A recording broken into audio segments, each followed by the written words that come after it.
Mon enfant, assieds-toi, pas parce que ce que je vais te dire est difficile à entendre, mais parce que ce que je vais te dire mérite que tu sois stable quand tu le reçois. Parce que certaines vérités, quand elles arrivent avec toute leur réalité, peuvent faire trembler quelque chose en toi, d'une façon qui ressemble à de l'émotion, mais qui est en réalité de la reconnaissance. Cette reconnaissance profonde que quelque chose que tu savais dans tes profondeurs sans pouvoir le formuler vient enfin d'être dit clairement. Ce que je m'apprête à te révéler sur ta vie, sur une personne spécifique que tu portes dans ton cœur, et sur ce qui se passe en ce moment même dans des dimensions que tes yeux naturels ne peuvent pas percevoir, est l'une des choses les plus importantes que tu auras jamais reçues. Reste avec moi jusqu'au dernier mot, parce que chaque partie de ce message a été préparée pour toi avec une précision qui t'étonnera si tu es honnête avec toi-même sur ce que tu vis en ce moment. Je suis le Seigneur ton Dieu. Et je te parle aujourd'hui avec l'urgence d'un père qui a quelque chose de capital à dire à son enfant. Quelque chose qui ne pouvait pas attendre plus longtemps. Commente, je t'écoute Père, si tu ouvres ton cœur entièrement à ce message maintenant. Il y a quelqu'un. Tu sais de qui je parle. Tu n'as peut-être pas besoin que je te donne un nom, parce que dès que tu as vu le titre de ce message, quelque chose en toi s'est activé. Un visage est apparu dans ton esprit, un prénom a traversé ta pensée, une émotion que tu gardes soigneusement rangée dans un endroit précis de ton cœur a bougé légèrement, comme si elle avait entendu qu'on parlait d'elle. Cette personne précise qui t'est venue à l'esprit, c'est d'elle que je veux te parler aujourd'hui. Et la première chose que je veux te dire sur elle est quelque chose que tu ne sais pas. Quelque chose qui se passait pendant que toi tu vivais ta vie, pendant que tu gérais tes journées, pendant que tu pensais à elle parfois avec nostalgie, parfois avec douleur, parfois avec cette question silencieuse de savoir si elle allait bien. Tu lui as sauvé la vie, pas nécessairement au sens physique du terme, bien que même ce sens-là ne soit pas à exclure, mais au sens le plus profond, le plus réel, le plus fondamental du terme. Tu as sauvé quelque chose en elle qui, sans toi, aurait pu mourir définitivement. Et tu l'as fait sans même le savoir. Tu l'as fait simplement en étant qui tu es, en la traitant comme tu l'as traitée, en disant ce que tu lui as dit, en restant quand tu aurais pu partir, en aimant avec la qualité d'amour que je t'ai donné la capacité d'offrir. Commente. Amen. Je reçois cette révélation si quelque chose en toi reconnaît la vérité de ces mots. Laisse-moi t'expliquer. Parce que tu mérites de comprendre exactement comment cela s'est passé. Non pas pour nourrir ta fierté, mais pour que tu comprennes la réalité de ce que tu portes et de ce que tu représentes dans la vie de cette personne. Il y a eu un moment, peut-être plusieurs, dans la vie de cette âme sœur, où quelque chose en elle était sur le point de se fermer définitivement. Une lumière qui vacillait, une espérance qui s'amenuisait, une capacité à croire en l'amour, en les autres, en elle-même, qui était en train de s'éteindre sous le poids de ce qu'elle avait traversé avant toi. Les blessures de son passé avaient fait leur travail, et ce travail consistait à lui enseigner, à travers des expériences répétées de déception, d'abandon ou de trahison, que s'ouvrir était dangereux, que faire confiance était naïf, que l'amour authentique était peut-être une illusion réservée à certains, mais pas à elle. Et c'est dans cet état-là, avec ces murs-là, avec cette fermeture-là qui s'installait comme une armure permanente, que tu es entré dans sa vie. Et quelque chose dans ta façon d'être avec elle a fissuré ces murs. Pas de façon dramatique, pas dans un grand geste spectaculaire dont tout le monde aurait été témoin, mais dans la régularité de ta présence, dans la constance de ton attention, dans la façon dont tu l'as regardée comme si elle méritait d'être regardée, dans les mots que tu lui as dit à des moments où personne d'autre n'avait rien dit, dans le fait que tu es resté quand les circonstances ou ta propre vie auraient pu te faire partir. Tu lui as montré, par l'exemple concret de la façon dont tu la traitais, que quelque chose de différent était possible, que tout le monde n'était pas comme ceux qui l'avaient blessé avant, que l'amour pouvait avoir un visage qui ne finissait pas par se retourner contre elle. Et cette démonstration, qui te semblait peut-être simplement être toi en train d'être toi-même, a planté dans son cœur quelque chose que rien ni personne n'a pu déraciner depuis, même après la séparation, même après la distance, même dans les moments où elle a essayé de convaincre sa propre tête que ce qu'il y avait entre vous était ordinaire et remplaçable. Elle sait que c'est faux, et moi je sais qu'elle le sait. Commente « Seigneur, je comprends maintenant ce que j'ai fait pour elle », si tu commences à voir l'impact réel de ta présence dans sa vie. Maintenant, laisse-moi te parler de ce qui se passe en elle en ce moment. Ce que tu ne peux pas voir de ta position, mais que je vois avec une clarté parfaite. Il y a en elle une guerre entre deux parties d'elle-même, entre celle qui veut revenir vers toi et celle qui a peur de ce que ce retour signifie, entre celle qui sait ce qu'elle a perdu et celle qui cherche des raisons de convaincre son esprit que cette perte était nécessaire ou inévitable, entre celle qui t'aime encore d'une façon qu'elle ne peut pas vraiment expliquer à des personnes de l'extérieur et celle qui a construit une narration de sa vie sans toi qui lui semble parfois tenir debout pendant quelques heures avant de s'effondrer de nouveau. Cette guerre n'est pas silencieuse en elle. Elle la ressent dans des moments très précis. Elle la ressent quand elle entend quelque chose qui lui rappelle une chose que vous partagiez, quand elle passe devant un endroit qui porte votre histoire, quand elle vit quelque chose d'important et que son premier réflexe est de vouloir te le dire avant de se souvenir que le chemin vers toi est compliqué en ce moment. Quand elle voit quelqu'un qui lui ressemble de loin et que son cœur s'emballe une fraction de seconde avant que sa raison ne reprenne le contrôle. Elle pense à toi plus souvent que tu ne le crois. Et dans ces moments de pensée, quelque chose qu'elle ne peut pas entièrement contrôler lui dit que ce qu'il y avait entre vous n'était pas ordinaire, que les choses ordinaires ne laissent pas ce genre de traces, que les personnes ordinaires ne font pas ce genre de vide quand elles s'éloignent. Elle commence à l'entendre, cette voix en elle. Après avoir résisté à l'entendre pendant un temps, après avoir préféré le bruit des distractions et des occupations à sa clarté, elle commence à baisser ses défenses suffisamment pour l'entendre. Et moi je travaille dans cet espace entre sa résistance qui faiblit et son cœur qui se souvient. C'est là que j'opère, c'est là que je prépare ce retour que je t'annonce. Commente. Seigneur, je te fais confiance pour ce processus, si tu choisis de croire que je travaille dans sa vie en ce moment même. Je veux te dire quelque chose d'important sur la séparation que vous avez traversée, parce que tu l'as peut-être interprétée d'une façon qui ne correspond pas à la réalité de ce qu'elle était. Cette séparation n'était pas une fin, elle était une parenthèse. Et je sais que cette distinction peut sembler facile à dire depuis ma position. Je sais que de ta position, vivre à l'intérieur de cette parenthèse n'a rien eu de facile ni d'abstrait, que les jours sans elle avaient une texture particulière, que les nuits où les pensées arrivaient avaient leur propre pesanteur, que les moments où tu devais faire semblant que tout allait bien devant les autres prenaient une énergie que tu n'avais pas toujours.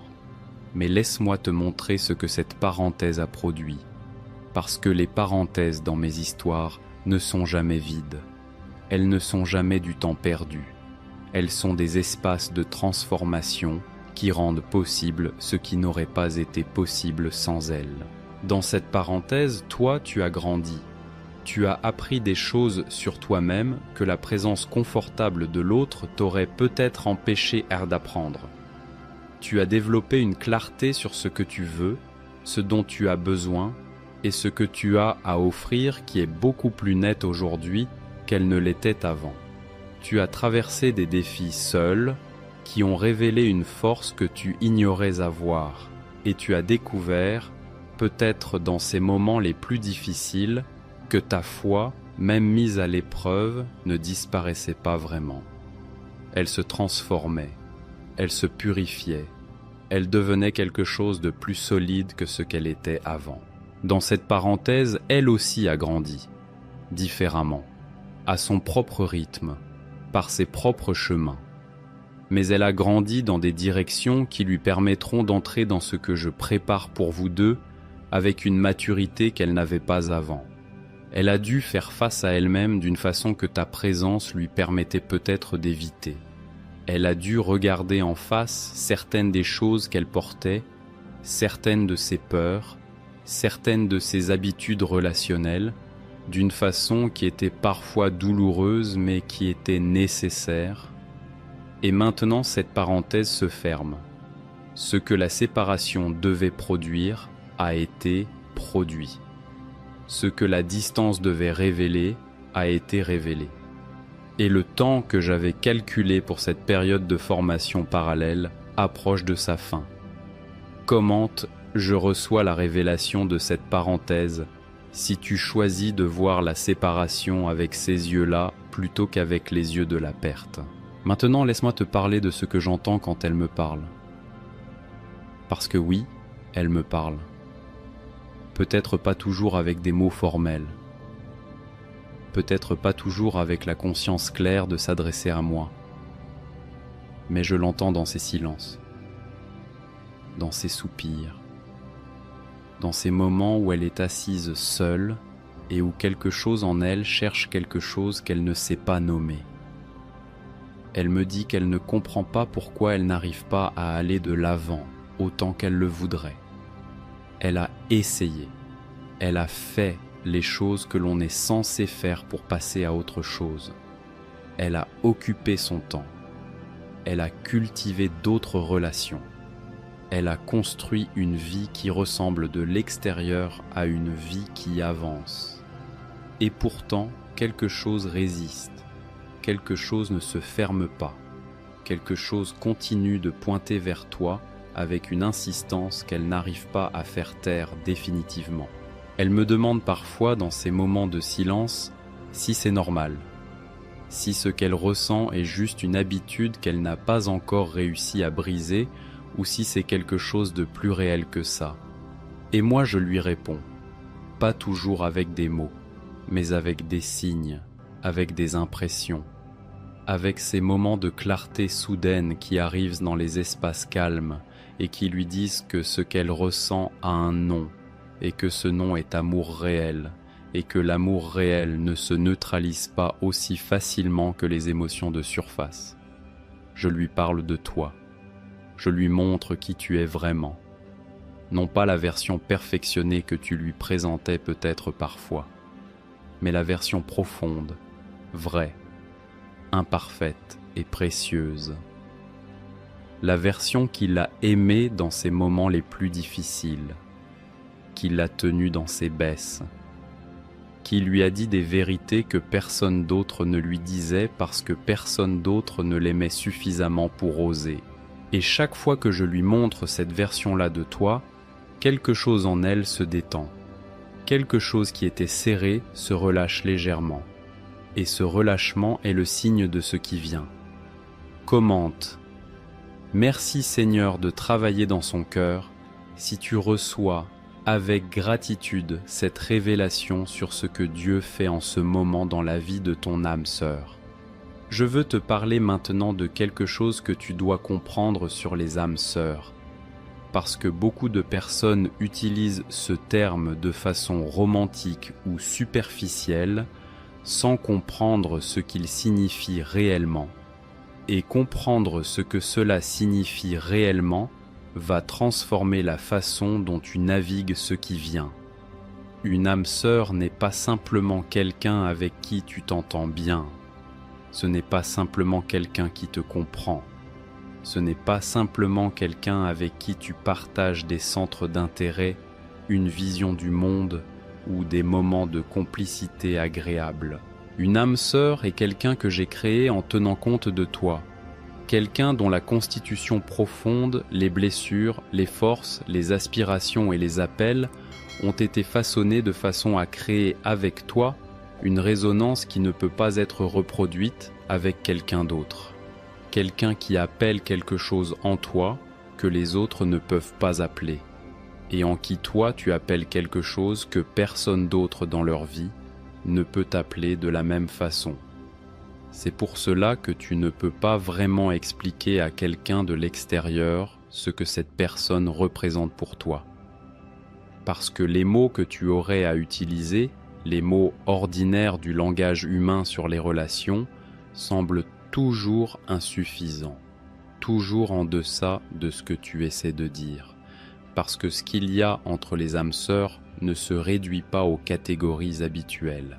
Et c'est aussi pour cela que la séparation avec une âme sœur a une qualité particulière de douleur, une qualité différente de la douleur des autres séparations. Parce que ce qui est séparé n'est pas simplement deux personnes qui s'appréciaient, c'est deux parties d'une configuration que j'ai conçue ensemble et que la distance a provisoirement éloignée. Le lien entre âmes sœurs n'est pas ordinaire parce qu'il ne vient pas d'une simple rencontre. Il vient d'une décision que j'ai prise bien avant que vous vous rencontriez. Et cette décision, je ne la révoque pas simplement parce que des circonstances humaines ont créé une distance. Ce que j'ai uni à un niveau profond, les malentendus, les blessures, les erreurs humaines, la distance, le temps, rien de tout cela ne peut le défaire définitivement. Cela peut le mettre en pause. Cela peut créer des parenthèses comme celle que vous traversez, mais la connexion elle-même, cette connexion que je t'ai donné la capacité de sentir et qu'elle ressent de son côté sans toujours savoir quoi en faire, cette connexion-là reste intacte.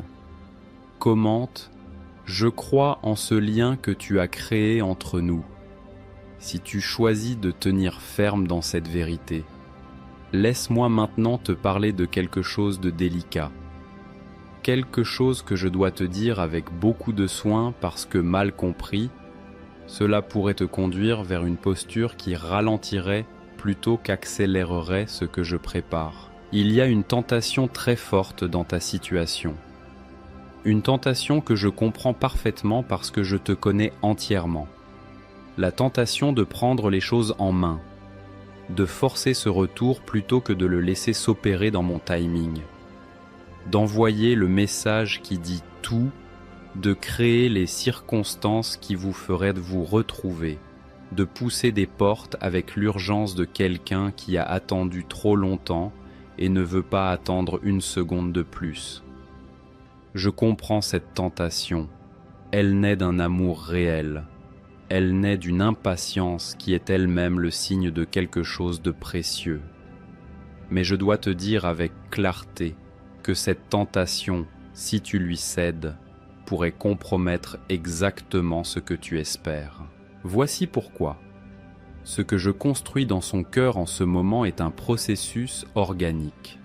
Un processus que j'ai initié et que je guide avec une précision qui tient compte de qui elle est, de ce qu'elle a traversé, de ses peurs, de ses rythmes, de ce dont elle a besoin pour arriver à cette porte et la franchir d'elle-même avec une conviction qui vienne vraiment d'elle.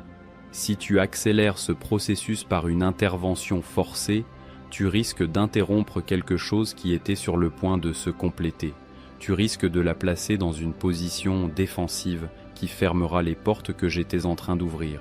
Et tu risques surtout de transformer ce qui devait être une décision libre venant des profondeurs de son cœur en une réaction à une pression externe, ce qui n'est pas la fondation sur laquelle je veux que vous construisiez ce qui vient. Ce que je te demande à la place est peut-être la chose la plus difficile que je puisse te demander dans ta situation.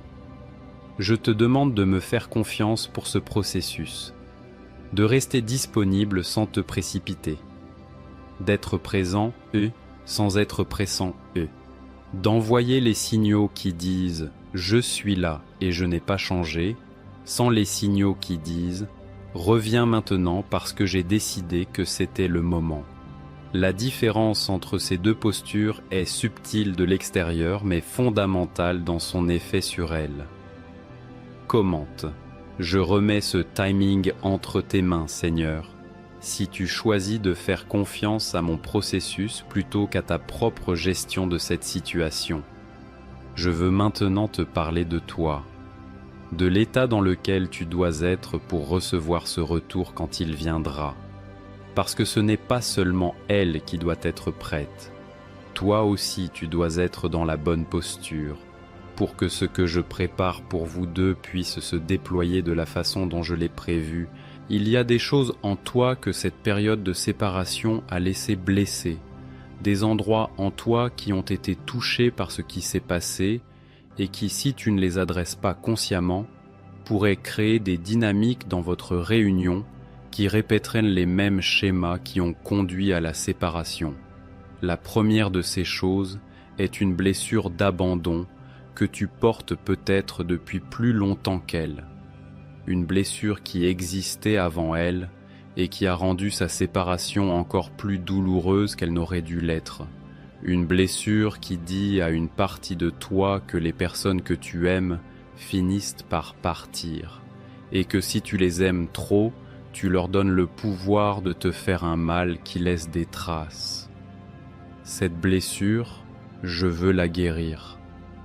Pas simplement la gérer, pas simplement la compenser par des comportements qui la contournent.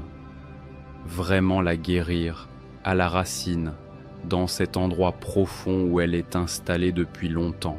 Et pour cela, je t'invite à me l'apporter, à me la montrer dans toute sa réalité, à ne pas prétendre qu'elle n'existe pas ou qu'elle n'est pas grave parce que tu as survécu avec elle jusqu'à présent, à me laisser poser ma main sur cet endroit et faire ce que je suis le seul à pouvoir faire entièrement, guérir ce qui ne pouvait pas guérir par tes propres forces. La deuxième chose est une habitude de te rendre plus petit, ou plus grand, que tu n'es réellement dans les relations. Soit te diminuant pour ne pas prendre trop de place, soit surcompensant par une forme de contrôle qui est en réalité une protection déguisée. Ces deux habitudes viennent du même endroit, une incertitude profonde sur si tu es aimable exactement tel le que tu es, sans ajustement. La vérité est que tu es aimable exactement tel le que tu es. Et elle, spécifiquement elle, l'a vu. Elle t'a aimé dans des moments où tu ne te présentais pas sous ton meilleur jour. Elle a choisi ta compagnie dans des moments ordinaires, pas seulement dans les moments où tu brillais. Et cette capacité qu'elle a eue à te voir dans tes zones ordinaires et à rester, c'est l'une des preuves les plus concrètes de la réalité de ce lien. La troisième chose est la peur de la répétition. La peur que si vous vous retrouvez, les mêmes schémas se répètent et vous ramènent au même endroit douloureux. Cette peur est compréhensible. Elle est prudente, mais elle doit être distinguée de la sagesse. La sagesse dit « Voici ce qui doit être différent cette fois pour que la suite soit différente. » La peur dit « Évite tout risque parce que la douleur possible est trop grande. Je t'appelle à la sagesse plutôt qu'à la peur. » Et la sagesse commence par identifier avec honnêteté ce qui devra être différent dans ta façon de communiquer, dans ta façon de gérer les moments de tension, dans ta façon de nommer ce dont tu as besoin plutôt que d'attendre que l'autre devine, et dans ta façon de recevoir l'amour qui t'est offert sans le tester constamment pour voir s'il est réel. Commente « Seigneur, guéris en moi ce qui doit être guéri avant son retour, si tu t'engages dans ce travail intérieur maintenant. Il y a quelque chose que je veux te demander de faire dans les prochains jours, quelque chose de concret qui servira à la fois de préparation pour toi et d'alignement avec ce que je suis en train de faire de son côté. Je te demande d'écrire une lettre. Pas une lettre que tu lui enverras nécessairement, mais une lettre que tu écriras pour toi d'abord. Une lettre dans laquelle tu lui dis tout ce que tu n'as pas pu ou pas su lui dire. Tout ce que tu portes sur ce que vous avez vécu, ce que tu as appris sur toi-même à travers cette relation, ce que tu aurais fait différemment, ce que tu gardes de précieux de ce que vous avez partagé, et ce que tu espères si ce retour se manifeste. Cette lettre servira plusieurs fonctions. Elle te permettra d'abord d'extérioriser des choses que tu portes intérieurement depuis trop longtemps et dont le poids intérieur crée une tension qui n'a pas besoin d'être là. Elle te permettra aussi de clarifier tes propres pensées et sentiments sur cette situation, d'une façon que la seule réflexion mentale ne permet pas toujours d'atteindre. Et elle te permettra de distinguer entre ce qui appartient à la nostalgie, ce romantisme de ce qui était, et ce qui appartient à une vision claire et réaliste de ce que vous pourriez construire ensemble avec ce que vous êtes devenu. Cette lettre, montre-la-moi, dans le sens où quand tu l'auras écrite, prends un moment pour me la donner en prière, pour dire « Seigneur, voici ce que je porte, voici ce que je veux, et je te fais confiance pour la suite. » Ce moment de remise aura un effet que tu sentiras dans ton corps comme un allègement. Comme si un poids que tu portais depuis longtemps venait d'être transféré de tes épaules vers quelque chose de beaucoup plus large et de beaucoup plus capable. Commente « Je vais écrire cette lettre si tu prends cet engagement aujourd'hui. Je veux te parler de ce qui va se passer concrètement. Parce que tu mérites de savoir à quoi prêter attention dans les prochains jours et semaines. Non pas pour que tu gères ou forces les circonstances, mais pour que tu ne passes pas à côté des signes que je t'enverrai et que tu reconnaisses ma main dans ce qui se déploie. Il va se passer quelque chose qui va créer un contexte naturel pour une communication. Pas nécessairement une grande conversation intense et planifiée. Peut-être quelque chose de beaucoup plus simple, un événement dans votre entourage commun, une occasion qui sera le prétexte d'un premier contact qui semblera ordinaire de l'extérieur, mais qui portera une charge que vous reconnaîtrez tous les deux. Quand ce moment arrivera, je te demande de ne pas trop en faire, de ne pas transformer ce premier contact en la grande déclaration que tu as peut-être répétée dans ta tête. Sois simplement toi, présent, chaleureux authentique, pas surjoué, pas calculé, juste toi dans ton état le plus naturel et le plus sûr. Et laisse ce premier échange être ce qu'il est, un début, une porte entr'ouverte, un signe que quelque chose est possible. Il y aura aussi des signes qui viendront à toi avant ce contact, des confirmations que je t'enverrai pour te dire que tu es dans la bonne direction. Une pensée soudaine sur elle à un moment inattendu, une conversation avec quelqu'un qui te dit quelque chose qui résonne directement avec ce que tu vis. Un rêve peut-être, une impression forte que quelque chose est en train de changer. Ces signes ne sont pas des coïncidences. Je les place sur ton chemin intentionnellement pour maintenir en toi la foi dans ce processus pendant les moments où rien de visible ne semble se passer. Et il y aura aussi, du côté d'elle, des gestes que tu pourras observer ou dont tu entendras parler et qui te diront qu'elle est en mouvement. Peut-être qu'elle demandera des nouvelles par quelqu'un d'autre, peut-être qu'elle réagira à quelque chose que tu partageras. Peut-être qu'elle brisera elle-même le silence d'une façon qui semblera anodine, mais que vous deux saurez ne pas être anodine. Sois attentif, à ces signaux. Ne les surinterprète pas au point d'en faire plus qu'ils ne sont, mais ne les minimise pas non plus au point de les manquer. La vigilance spirituelle dans cette période est un don que tu te fais à toi-même et à ce que je prépare. Commente « Je suis attentif, aux signes que tu m'envoies si tu choisis cette vigilance dans les prochains jours. Maintenant, je veux t'adresser quelque chose qui vient du plus profond de mon cœur de père. Quelque chose que je dis rarement de façon aussi directe, mais que la nature de ce moment demande que je dise clairement. Tu as bien aimé, pas parfaitement. Aucun être humain n'aime parfaitement, pas sans erreur. Tu en as fait et tu le sais, mais tu as aimé avec la meilleure version de toi-même que tu avais accès à ce moment-là. Tu as aimé avec une générosité que beaucoup n'ont pas. Tu as aimé avec une profondeur qui n'est pas commune. Tu as aimé d'une façon qui a laissé une marque positive dans sa vie. Une marque qui est toujours là, toujours active, toujours en train de faire son travail dans son cœur, même à distance. Cela mérite d'être reconnu. Pas pour te mettre sur un piédestal, mais parce que tu portes peut-être une culpabilité sur certains aspects de comment les choses se sont passées, qui est disproportionnée par rapport à la réalité. Tu as peut-être focalisé sur tes erreurs d'une façon qui t'a empêché de voir la globalité de ce que tu as apporté. L'amour que tu as donné était réel. L'impact de cet amour est réel. Et le fait qu'une distance soit apparue ne signifie pas que cet amour a échoué. Cela signifie simplement qu'une parenthèse s'est ouverte dans une histoire qui n'est pas terminée.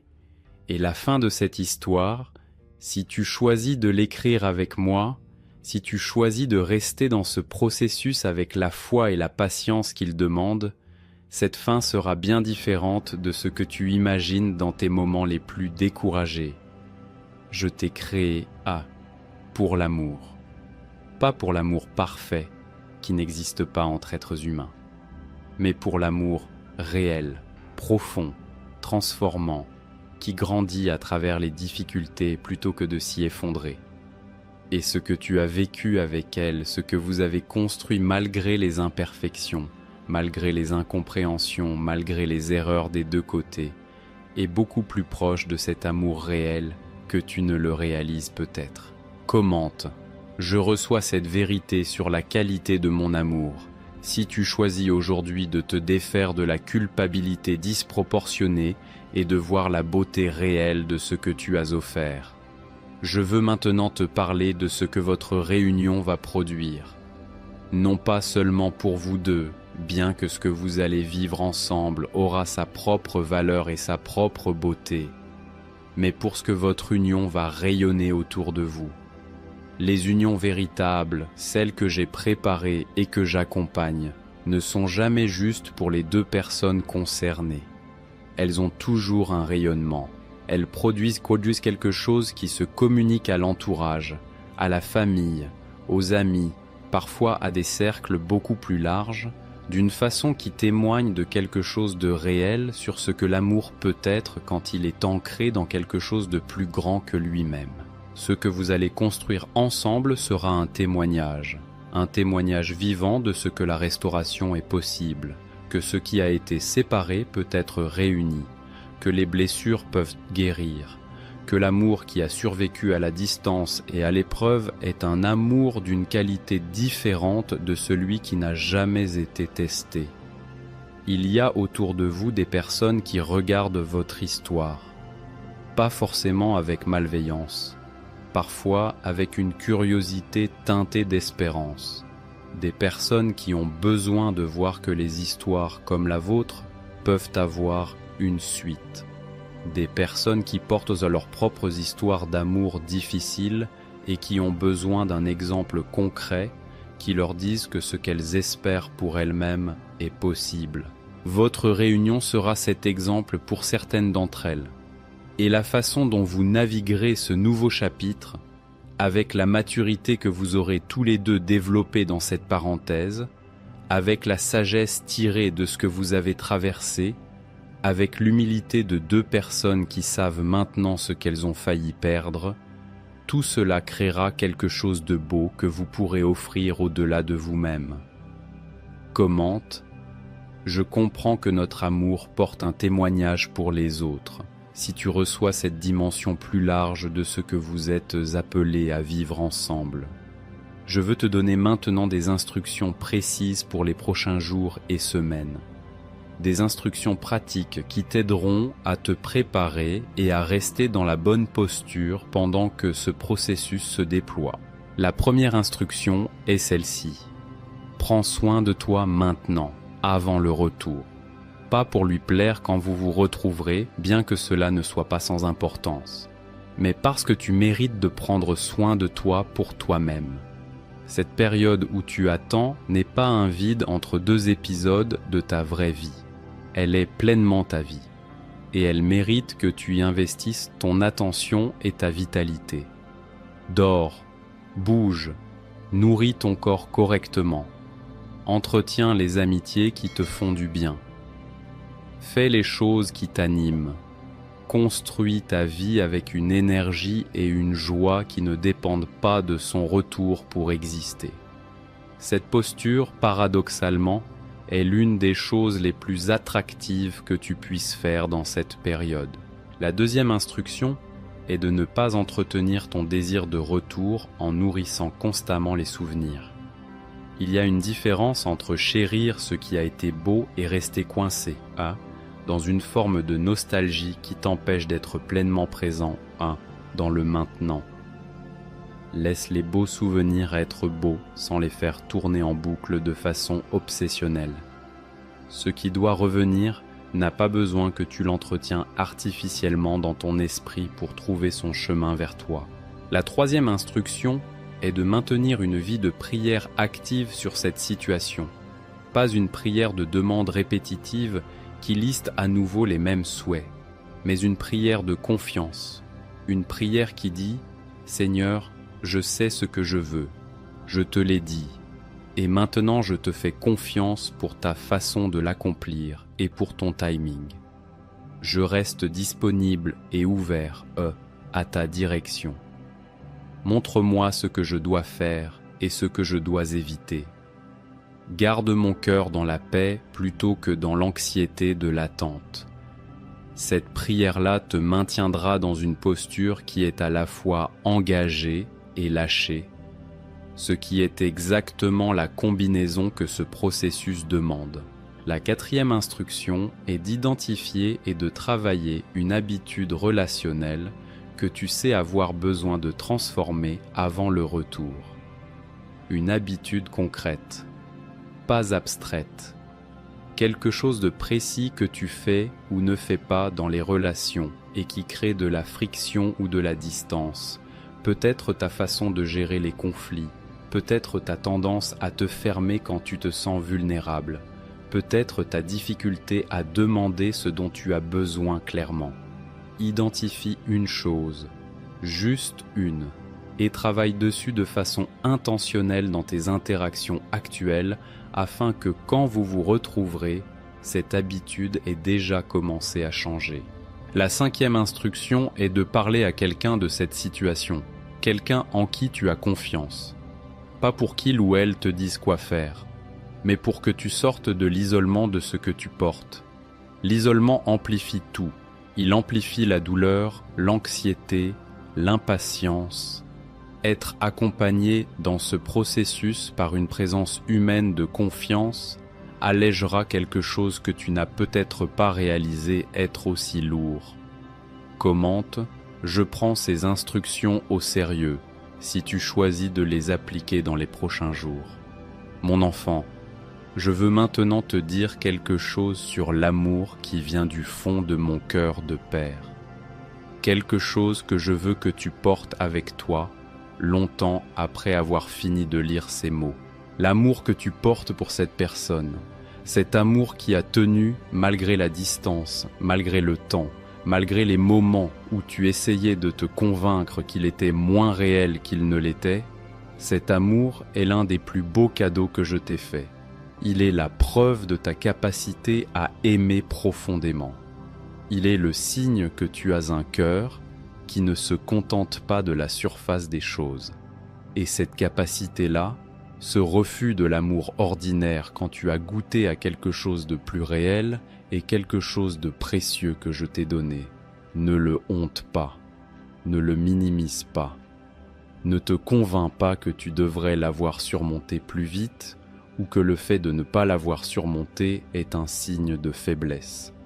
Aimer profondément et tenir dans cet amour malgré les obstacles n'est pas de la faiblesse. C'est de la force, c'est du courage, et c'est exactement le genre de cœur dont votre histoire a besoin de ta part. Elle revient vers toi, pas encore dans le visible peut-être, mais dans le spirituel, le mouvement a commencé. Je l'ai initié, je le guide. Et rien dans les circonstances humaines ne peut l'arrêter si vous restez tous les deux dans l'alignement avec ce que je prépare. Ton rôle maintenant est de te préparer à bien accueillir ce qui vient, de guérir ce qui doit être guéri, de grandir dans ce qui doit être grandi, et de maintenir ta foi dans ce processus avec la patience d'un enfant qui sait que son père a tout en main et qui peut donc se reposer plutôt que de s'agiter. Je suis avec toi, dans ce processus comme dans tous les autres, et je ne te laisserai pas seul un seul instant de ce chemin. Commente. Seigneur, je te fais confiance pour notre réunion, si tu remets cette histoire entre les mains de Dieu maintenant et pour de bon. Et maintenant, avant de partir, je veux te demander quelque chose. Si ce message a touché quelque chose de réel dans ta vie, si tu t'es reconnu dans ce que tu as lu, si quelque chose en toi a dit oui à un moment ou un autre pendant que tu lisais, ne garde pas ça pour toi seul. Il y a autour de toi des personnes qui portent des histoires similaires, des personnes qui ont quelqu'un dans leur cœur et qui ont besoin d'entendre qu'elles n'ont pas à abandonner espoir.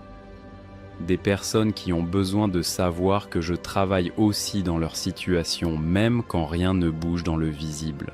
Des personnes qui ont besoin de ce message, exactement autant que toi, tu en avais besoin aujourd'hui. Partage ce contenu avec elles. Tu pourrais être le canal par lequel une parole arrive à quelqu'un qui l'attendait sans savoir qu'elle allait arriver de cette façon.